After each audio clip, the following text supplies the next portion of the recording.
একদা উম্মে আইমান কোনো এক দরকারে হযরত ফাতেমা রাদিয়াল্লাহু তাআলা আনহার বাড়িতে যান। ফাতেমা রাদিয়াল্লাহু তাআলা আনহার দরজার মধ্যে গিয়ে উম্মে আইমান ডাকতে থাকেন, কিন্তু ভিতর থেকে কেউ কোনো কথা বলছে না।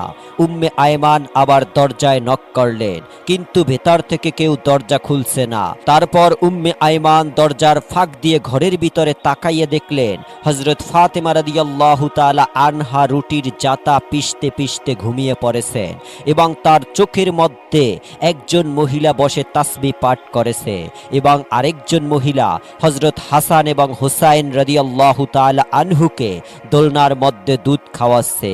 এই দৃশ্য দেখার পর উম্মে আইমান মা ফাতেমার বাড়ি থেকে চলে গিয়ে নবীজির দরবারে এসে প্রবেশ করেন। নবীজিকে সালাম দিয়ে উম্মে আইমান নবীকে বলেন, ইয়া রাসূলুল্লাহ, আমি কোনো এক দরকারে ফাতেমার বাড়িতে গিয়েছিলাম, তার ঘরের মধ্যে আমি এমন দৃশ্য দেখতে পেলাম। তারপরে নবীজি উম্মে আইমানকে বললেন, আমার মেয়ে ফাতেমা রুটির জাতা পিষতে পিষতে ক্লান্ত শরীর নিয়ে ঘুমিয়ে পড়ে, কিন্তু তখনও তার তাসবিহ পাঠ করা বাকি ছিল। তাই আমার আল্লাহ রব্বুল আলামিন হযরত ফাতেমা রাদিয়াল্লাহু তাআলা আনহার ঘরে দুইজন ফেরেশতা পাঠিয়ে দেন।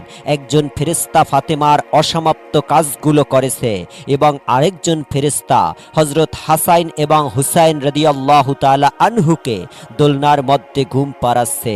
তুমি যেই দুইজন মহিলাকে দেখছো তারা কোনো মহিলা নয়, তারা আল্লাহ রব্বুল আলামিনের পাঠানো ফেরেশতা। তখন উম্মে আইমান এই কথা শুনে আল্লাহু আকবার বলে নবীজির দরবার থেকে বের হয়ে পড়েন। আর কিছুদিন পর বিশ্বনবী হযরত ফাতেমা রাদিয়াল্লাহু তাআলা আনহার বাড়িতে গেলেন ফাতেমাকে দেখার জন্য। নবী যখন ফাতেমার ঘরের মধ্যে প্রবেশ করলেন তখন ফাতেমার মুখটা অনেক মলিন দেখাচ্ছিল। আমার নবী ফাতেমাকে জিজ্ঞাসা করলেন, মা, তুমি কি অসুস্থ কিনা? তোমার মুখটা এত মলিন দেখাচ্ছে কেন? তখন মা ফাতেমা বলেন, আব্বাজান, আমি অসুস্থ নয়, কিন্তু আজকে 2 দিন যাবত আমার ঘরে কোনো চুলায় আগুন জ্বলে না। আজকে 2 দিন যাবত আপনার আদরের নাতি হাসান এবং হুসাইন না খেয়ে ক্ষুধার যন্ত্রণায় 2 ভাই গলাগুলি করে কাঁদছে। এবার আমার নবী ফাতেমাকে বললেন, মা, দুঃখ করো না, ধৈর্য ধরো, নিশ্চয়ই আল্লাহ রব্বুল আলামিন আমাদের সাথে আছে। এই বলে বিশ্বনবী মা ফাতেমার ঘর থেকে বের হয়ে পড়লেন।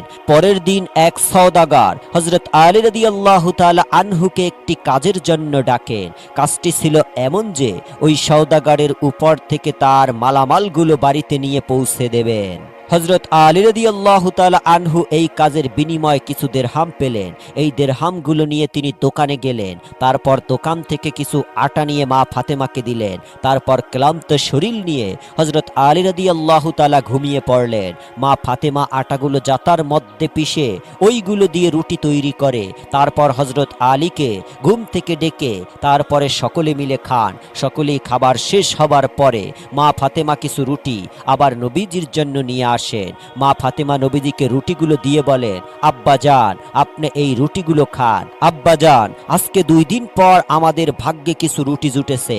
আমার নবীজি 3 দিন উপবাস থাকার পর রুটিগুলো খেলেন। তারপর মা ফাতেমাকে বললেন, মা, আজকে 3 দিন পর আমি তোমার দেওয়া এই রুটি খেলাম। একদিন হযরত আলী রাদিয়াল্লাহু তাআলা আনহু ফাতেমাকে ডেকে বললেন, ও ফাতেমা, শুনেছি নবীজির কাছে কিছু বন্দী এসেছে। তুমি তো সারাদিন অনেক কষ্ট করে জাতাতে রুটি পিষতে পিষতে হাতে কর ফেলে দিয়েছো। তোমার আব্বাজানকে বলো না আমাদের জন্য একটা দাসের ব্যবস্থা করে দিতে।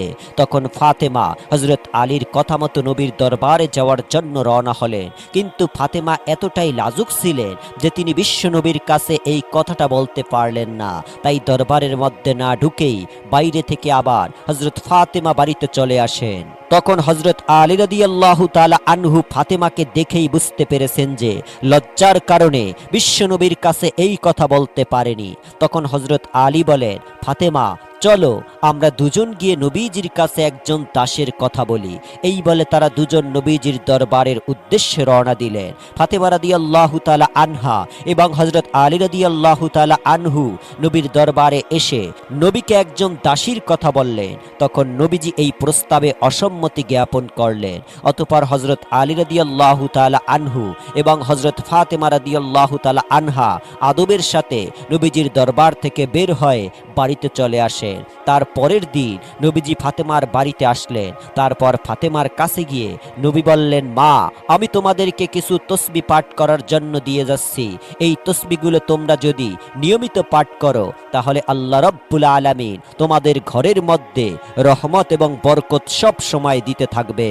তারপর ফাতেমা রাদিয়াল্লাহু তাআলা আনহা অতি আগ্রহের সাথে বিশ্বনবীর কাছ থেকে তাসবি পাঠ করা শিখে নেন। তার কিছুদিন পর হযরত আলী রাদিয়াল্লাহু তাআলা আনহু সাহাবীদের বললেন, আমি আল্লাহর কসম খেয়ে বলছি, এই তাসবিগুলো যেই দিন থেকে আমরা পাঠ করতে শুরু করলাম সেই দিন থেকে আমাদের ঘরে সকল অভাব দূর হয়ে গিয়েছে এবং আমাদের সমস্ত কষ্ট এবং দুঃখগুলো লাঘব হয়ে গিয়েছে। একদা বিশ্বনবী 2 দিনের